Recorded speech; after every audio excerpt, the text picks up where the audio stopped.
Kalau orang berbicara tentang revolusi Islam di Iran, biasanya yang mereka bicarakan adalah tokoh orang tua gaib yang berusia 80 tahunan lebih, yang menggerakkan sebuah bangsa yang punya peradaban lama untuk mengubah dunia.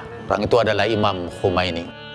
Tapi sebetulnya di balik revolusi Imam Khomeini ada salah seorang tokoh ideologi yang masih muda, yang memperoleh ijazah pertamanya, ijazah doktor pertamanya di dalam sosiologi, dan ijazah doktor keduanya di dalam filsafat. Namanya Ali Shariati. Ia lahir dari keluarga ulama di sebuah perkampungan, tapi kemudian melanjutkan studinya di universitas dan mendarat di Paris. Kemudian ia menjadi salah seorang tokoh sosiologi dan sekaligus tokoh filsafat. Ia sangat terpengaruh oleh Jean-Paul Sartre, tokoh filosof eksistensialis Prancis yang waktu itu lagi populer.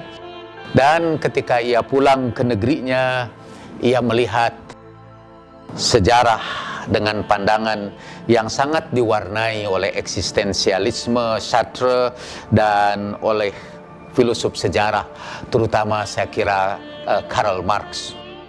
Menurut dia, ada dua macam nabi yang diutus Tuhan ke dunia ini. Satu dia sebut nabi-nabi Ibrahimiyah. Jadi nabi-nabi yang berasal atau keturunan dari Ibrahim, Musa, kemudian Isa, kemudian Muhammad sallallahu alaihi wa alaihim assalam.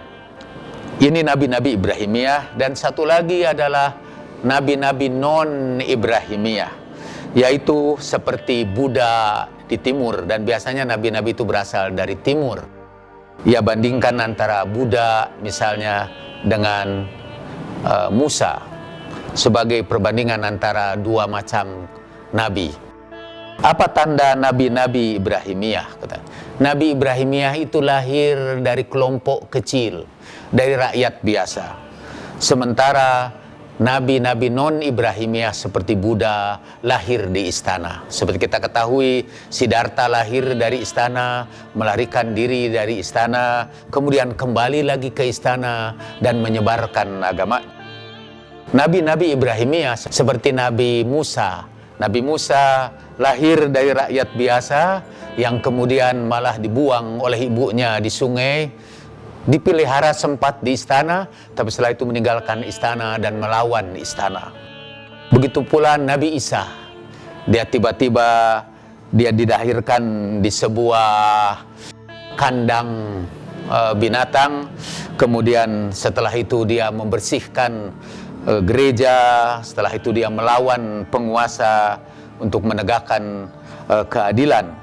Begitu juga Rasulullah Shallallahu Alaihi Wasallam, Nabi Muhammad juga berasal dari rakyat biasa, walaupun dari satu kabilah yang dianggap sebagai kebangsawanan, tetapi dia hidup sebagai rakyat biasa dan disusukkan di tengah-tengah kampung, di tengah-tengah orang kampung, dan kemudian melawan kekuasaan. Menurut dia, sejarah para nabi adalah sejarah perlawanan orang-orang tertindas menghadapi para penindas.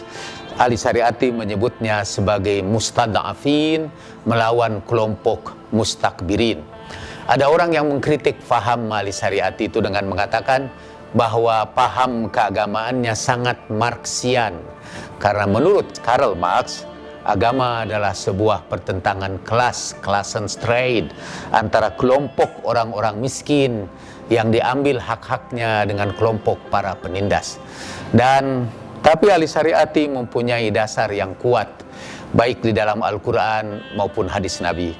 Karena itu tokoh yang sangat dikagumi oleh Ali Shariati adalah Salman Al-Farisi, dari seorang budak menjadi penegak kebenaran yang tanpa takut, atau Abu Dzar Al-Ghifari yang sering dituduh sebagai sosialis yang pertama di dalam Islam. Tapi bagi dia perjuangan Islam adalah melaksanakan sebuah ayat Al-Quran, kami akan wariskan bumi ini kepada orang-orang yang tertindas di muka bumi. Kami jadikan orang-orang tertindas itu sebagai pewaris bumi ini. Wa naj'aluhumul a'immah, kami jadikan orang tertindas itu pemimpin dan pewaris bumi ini.